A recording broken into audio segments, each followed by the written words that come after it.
Hello and welcome to today's lesson. We will be looking at the investment process. Now, the investment process involves a series of activities that lead up to the purchase of securities or other investment alternatives. Now, in this process, we're going to be looking at these stages that will be leading up to the purchase of securities or any other investment alternatives that you're looking at. The first stage is formulating investment goals. Now, these are financial objectives that you as an investor wishes to achieve.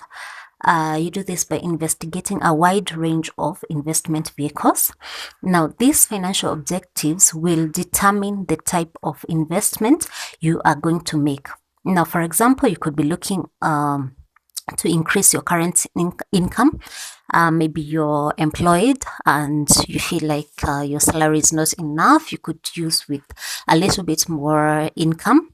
So you look to invest so that you can increase your current income. You could be looking to save for a major expenditure. Maybe you're looking to, construct your house. Maybe you're looking to pay for a certain, education or something like that. So you could invest in order to save for a major expenditure, to accumulate retirement funds. Maybe you're looking to retire at a certain age, and by that time you need to have your funds, your income well settled. So you could invest to accumulate retirement funds. You could invest to shield income from taxes, generate liquidity, head against inflation, reduce risk, increase or preserve value. The reasons vary. And I feel like this is personal. So the first thing you're going to ask yourself is, why do I need to invest? So you formulate these investment goals. Now, the second thing is framing the investment policy. Now, you as an investor, you first of all identify funds you are willing and able to invest. So you have your goals, you have your objectives. Now, what funds are you willing and able to comfortably invest? Now, once you've identified the funds and they are available, you choose the objectives to be followed. For example, the rate of return you are pursuing, the risk level you can accept or tolerate, the level of liquidity you desire. So this will determine, the rate of return you're looking for will determine the kind of policy you're going to invest in. The risk level and level of liquidity you desire. So if you're looking for more liquid investments, you'd probably avoid maybe buying land because that's not very liquid. You could probably opt for investing in shares, maybe, for example. Now, these are things you ask yourself, what exactly am I going for? Yeah. You then have to gather information about the investment alternatives available. So this is what I want, but what are the options available in the market? So, for example, equity, debt, money market securities, real estate, tangible assets like jewelry, gold, silver. All these are options, but you have to evaluate because markets are different. So I might be looking for a more liquid option as an investor, but the options available right now are, let's say, real estate or, tangible assets. You evaluate the alternatives available in the market. Now, that is framing the investment policy. All these are going to be put in your policy. When you establish this, you align them in your investment policy. The third stage is the investment analysis. What do you analyze? The first thing you analyze is the industry analysis. You conduct the industry analysis. Now, it is important for you to understand that industrial sectors vary in growth rates. Some perform way better than others. Some perform way better than the economy. And they also vary in their overall contribution to economic activities. For example, in the recent past, Information and technology has doing really, really well. So compared, generally all over the world, in like almost every country. So these are things you analyze. How is the analyze all the industries. How is this industry performing compared to others? And then you analyze a company, the companies. Now, when analyzing a company, consider both the technical and fundamental aspects of the company. What are you looking for? You're analyzing their profitability, operational efficiency. How profitable is this company? How efficient are their operations? Capital structure, the management. These are aspects that have direct effect or influence on stock price and of course the return to investors. So these are things you need to consider as an investor. You're analyzing the company, so you look at their profitability, operational efficiency, capital structure, management, and of course this is information you get quite easily online. So it's important to conduct that analysis. The next thing you can analyze is security analysis. Now, what do you look for here? You ask yourself, is the stock market a bear market or is it a bull market? Now, a bear market is in recession. A bull market is in boom. What is going on in the market? Are we having an economic crisis, for example? Are we having a pandemic that is affecting the economy, making the stock market a bear market? The market is in recession. Are we having political instability? Are we having, these are things you analyze that are very important to analyze so that you can understand the security. You analyze the security so that you can understand how the market is performing. Now, the next stage is valuation of investments. Now, this is very important to you as an investor since it is the fundamental basis of the decision to invest. So you value the investment. The value will be an indication of your returns and expected capital gains. So you will at least have, a gist. You will at least have a basic knowledge of what would be my returns, what will be my capital gains. Now, the value of the security indicates a company's performance and expected return on investment. Of course, if a security has very low value, the company is not performing really well. So you need to familiarize yourself with the ways of valuing your investments, for example, shares, bonds, debentures. I think that I will do a video on that so that I can guide you on how do you get to know the value. How do you know that this share is valuable? How do you compare that with the market? How do you know the value of a bond and a debenture?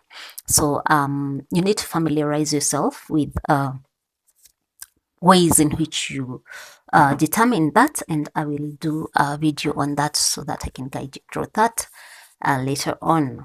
Now, the next stage is portfolio construction and management strategies. Now you've done all the analysis, you've gathered all your information. Now you're going to construct a portfolio. What is a portfolio? A portfolio is a combination of securities such as shares, bonds, certificates of deposits, and so on. So it is that combination of these securities. What is portfolio construction?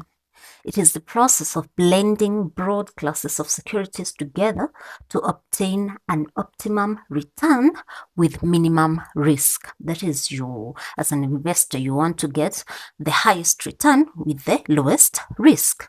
So portfolio construction is that blend of these securities, these securities that you've combined with the aim of maximizing return and, of course, minimizing risk.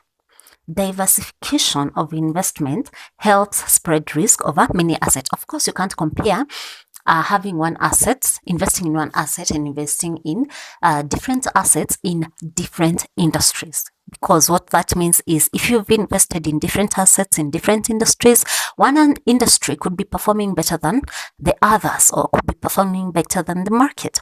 So, and another industry could be performing really, really poorly. So if you invested in that industry that's performing really poorly, that means that there is no spread of risk. You have just invested in a very risky affair, and the consequences are dire. So diversification will help you spread that risk over many assets. Yeah. So while some securities in a portfolio may not perform as expected, others will exceed expectation. So you will have your expected returns. I expect to make this investment from the analysis I've done, and then I expect to get whatever returns. It is not always as we expect. It's not always as we hope. So some securities will perform may fail to perform as expected, will perform lower than we expect them to. Now, others may exceed expectation. So this moves the portfolio result closer to the anticipated result. Yeah, so you understand why it is important how diversification helps spread the risk. So at the end of the day, your portfolio result will be closer to the anticipated result because the security that performed better than expectation, made up for the security that did not meet the expectation. Now, a portfolio is constructed in relation to the risk-return characteristics of individual investment vehicles. Now, of course, you have to make sure that it is consistent with investors' overall disposition towards risk and return. People are different. Everyone is different. There are some people who are, attracted to risk. They have a huge risk appetite. There's some people who are risk averse. Okay. There's some people who will be like, okay, I don't care about the risk. I just care about the returns. They're risk neutral. So you have to understand yourself as an investor. And if you're doing this for someone else, you have to understand their attitude towards risk as investors. And then when you understand that, you have to construct the portfolio in line with their risk return disposition. Okay. Now, the next stage is portfolio performance. Portfolio performance evaluation. Now, after you've constructed the portfolio, you need to conduct appraisal and revise it periodically. Now, why will you need to do this? The risk-return performance of a security vary from time to time. A security might be performing really well today, and then boom, COVID strikes, and then, all is going down the drain, and it's not performing better at that time. So you need to keep appraising, you need to keep revising, revisiting. So what's this is mostly the work of an analyst. So what the analyst will do, they will measure performance and then evaluate the returns of securities. They will also assess developments in the economy, industry, and relevant companies from which stocks have been bought. So remember that portfolio constructed from different securities from different industries. So they will go analyzing, how is the economy? Do we have a pandemic? Do we have political issues? Do we have legal, law differences, different laws than we did when we were constructing this portfolio? How is the industry performing? Has another industry started performing better than this one that we invested in? How are the companies performing? Do we have an upcoming company? Do we have an initial public offer? Do we have, they will analyze all these aspects, and then they will look at the performance. They will measure how the securities in the portfolio are performing. And of course, when this appraisal, what this appraisal does, it will warn of possible losses. Therefore, steps can be taken to avoid such losses. Now, the last one is portfolio revision and protection. Portfolio revision and protection. Now, this depends on the results of the appraisal that we've talked about earlier.